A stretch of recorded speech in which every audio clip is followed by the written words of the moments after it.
Hi everybody, this is Matt again. We're going to continue another special segment on the peripheral vascular system, and today we're going to talk about the really important organs, the kidneys. So anyways, your kidneys are super important for the balance of your blood and keeping all the electrolytes and chemicals in the appropriate concentrations, and it does that through filtration. So it's like a big filter system for your blood, and it's very complex, but like many things in your body, it just keeps on ticking and doing its job. So I'm going to give a brief presentation to our picture that we presented before, and this is the abdominal aorta, and you will see right there in the middle of the picture, on the left and on the right, the kidneys. And in blue is the inferior vena cava, and it has branches that extend into the kidneys. And in red is the abdominal aorta. So that's that.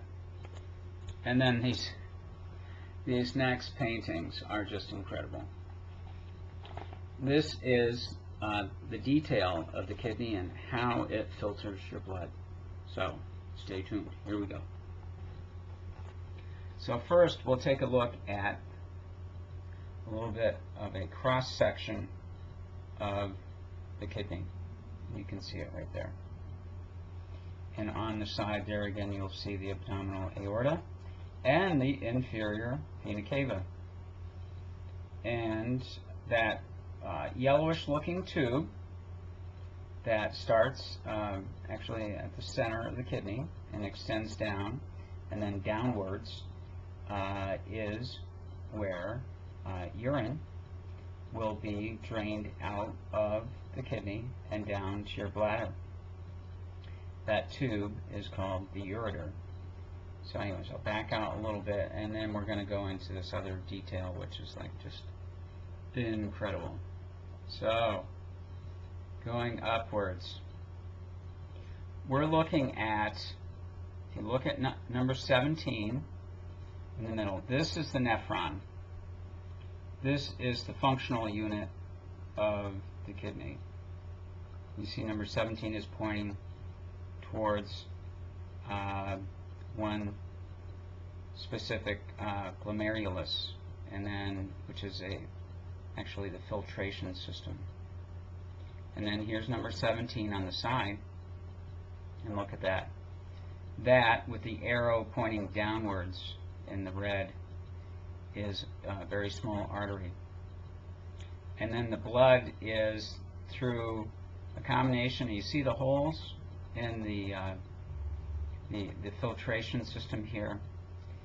Those are so small, it has the ability, based on the size of the particular chemical, to filter out in the right concentration the chemicals, for instance electrolytes, calcium, potassium, sodium, magnesium, and keep those all in balance. It also does that with other chemicals that end up in your blood due to metabolism.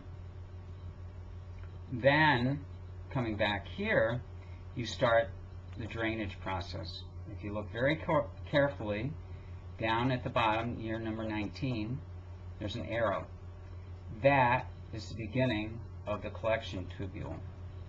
And all those tubules combined end up feeding into the center of the kidney, and then down the ureter and out down to the bladder, and then you urinate and you get rid of those waste products.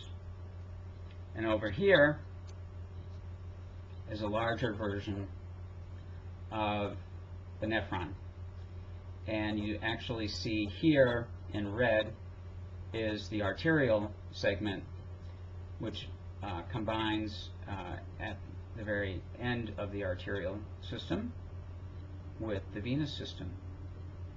And then once that filtration process is done, up here at the top.